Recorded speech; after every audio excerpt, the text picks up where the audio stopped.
С 2022 года в России действуют новые правила расчета платы за общедомовые нужды, к которым в первую очередь относятся холодная и горячая вода для мытья подъездов и электроэнергия для освещения этажей и работы лифтов. Некоторые собственники жилья не согласны с суммами в полученных счетах. За разъяснениями интинцы обратились к руководителю службы Республики Коми строительного, жилищного и технического надзора Ольге Микушевой.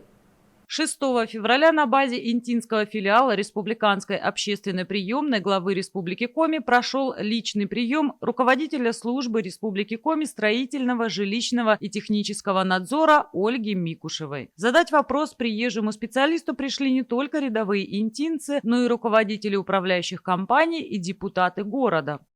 Я село представляю, вот отсюда депутат, и частенько приезжаю, общаюсь с сельскими жителями, задают мне вопрос про ТКО, вывоз ТКО. Так исторически-то сложилось, что незначительную часть отходов они утилизировали сами, печки сжигают, какую-то яму придворовую. Пришла реформа, все изменилось. Точно, да. С конца 2018 года. Говорят о том, что мы же практически все сами убираем, мы же здесь практически не живем там круглый год, кто-то там на зиму уезжает, кто-то летом там проживает. Говорит, можно ли вот такие вот небольшие населенные пункты исключить из этой программы, скажем так, самим по себе там вариться и снять все начисления за ТКО? Смотрите, это было бы можно сделать, не начислять плату за ТКО, только в том случае, если бы региональный оператор совсем не оказывал там услуг. А он ведь оказывает. Я вижу, меня вывозят. Он оказывает, он вывозит, да. И есть такие отходы, которые жители утилизировать не могут.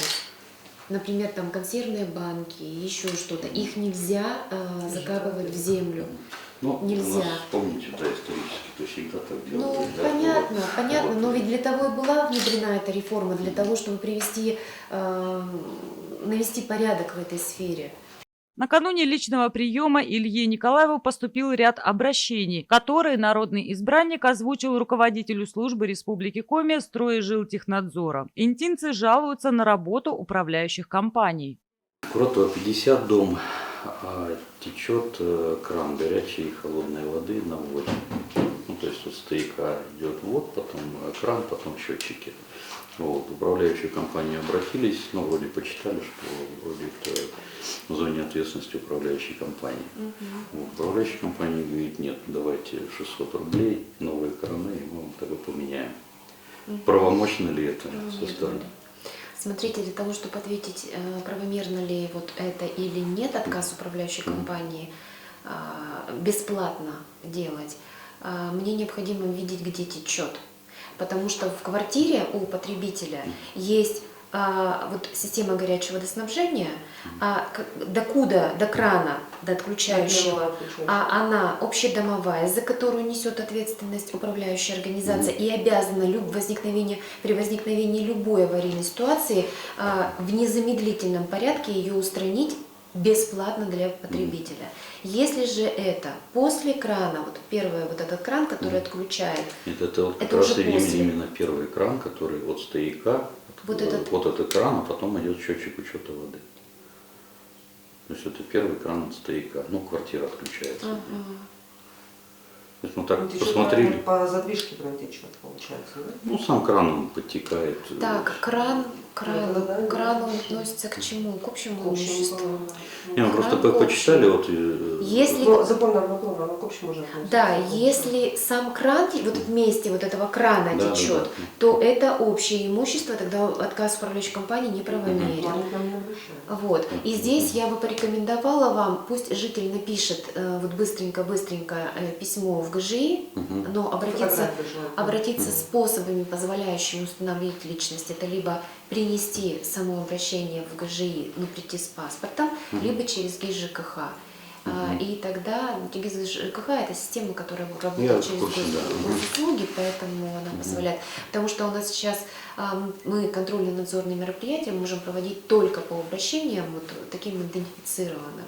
Вот мы проведем проверку и установим вину либо отсутствие вины управляющей компании. Если вина есть, мы обяжем управляющую компанию исправиться. Выполнить. В ходе личного приема были рассмотрены также жалобы жителей, связанные с начислением платы за коммунальные ресурсы на содержание общего имущества. По словам обратившихся, в их домах размер начисления за общедомовые нужды в последние месяцы значительно вырос. Жители пытаются определить причины роста объемов потребления, обращаются в управляющие организации за разъяснениями, но получить ответы на свои вопросы не могут.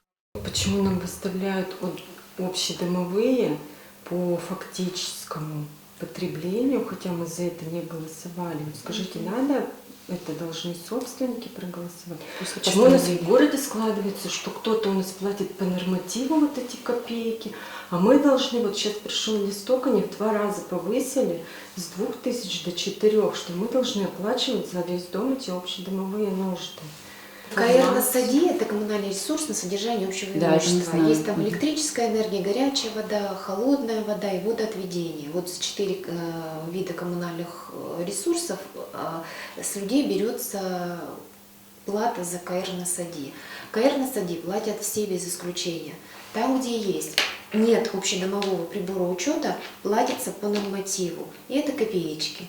Ну, это совсем Почему? Мы что, сами вот это захотели А там, поставить где себе? есть общедомовой прибор учета, начисление платы осуществляется совершенно по-другому.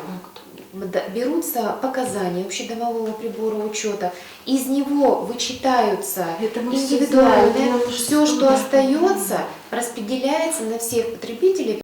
Личный прием руководителя службы Республики Коми Стройжилтехнадзора затянулся. За отведенный изначально на его проведение час специалисты успели принять лишь часть записавшихся. В дальнейшем было принято решение задержаться и проконсультировать всех интинцев. Все обратившиеся получили